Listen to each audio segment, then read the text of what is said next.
उत्तराखंड के टिहरी जिले में स्थित टिहरी बांध सिर्फ एक इंजीनियरिंग स्ट्रक्चर नहीं है, बल्कि भारत की ऊर्जा, पानी और अस्तित्व से जुड़ा हुआ सबसे बड़ा प्रोजेक्ट है। लेकिन जितना बड़ा इसका महत्व है, उतना ही बड़ा खतरा भी इसके साथ खड़ा है। टिहरी डैम एशिया का सबसे ऊंचा और दुनिया का पांचवां सबसे बड़ा बांध है। ऊंचाई 200 से 60.5 मीटर, लंबाई 575 मीटर, जल क्षमता 4.0 अरब घन मीटर बिलियन क्यूबिक मीटर, जलाशय क्षेत्र 22 वर्ग किलोमीटर। इसमें इतना पानी है कि अगर पूरा दिल्ली शहर 3 महीने तक सिर्फ इसी पानी से चलता रहे तो भी पानी खत्म न हो। ये डैम सिर्फ पानी रोकता नहीं बल्कि देता भी है। 4700 मेगावाट बिजली उत्पादन, दिल्ली, उत्तर प्रदेश और उत्तराखंड को पीने का पानी, लाखों किसानों के लिए सिंचाई का सहारा, यानी कि टिहरी डैम उत्तर भारत की धड़कन है। लेकिन जरा सोचिए, अगर ये बांध टूट गया, 4 अरब घन मीटर पानी कुछ ही घंटों में पहाड़ों से निकलकर मैदानों में आ जाएगा।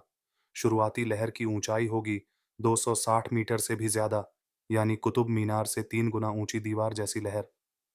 सबसे पहले डूबेगा ऋषिकेश और हरिद्वार।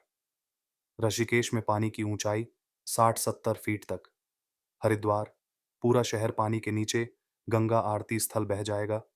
उसके बाद लहर पहुंचेगी मेरठ, मुजफ्फरनगर, बिजनौर तक, और फिर दिल्ली, जहां यमुना किनारे का इलाका 15-20 फीट पानी में डूब सकता है।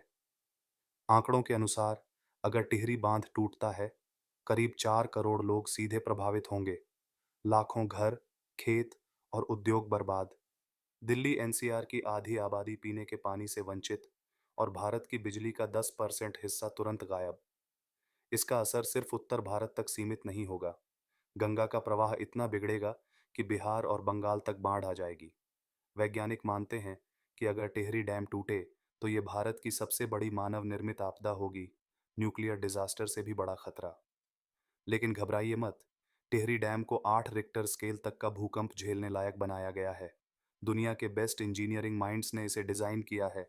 फिर भी हर बड़ा स्ट्रक्चर रिस्क लेकर आता है, और इसलिए इसका रखरखाव और निगरानी बेहद जरूरी है। टिहरी डैम एक तरफ विकास का प्रतीक, तो दूसरी तरफ विनाश की छाया। ये हमें याद दिलाता है कि इंसान ने प्रकृति को काबू करने की कोशिश तो की है, लेकिन अंततः शक्ति प्रकृति की ही है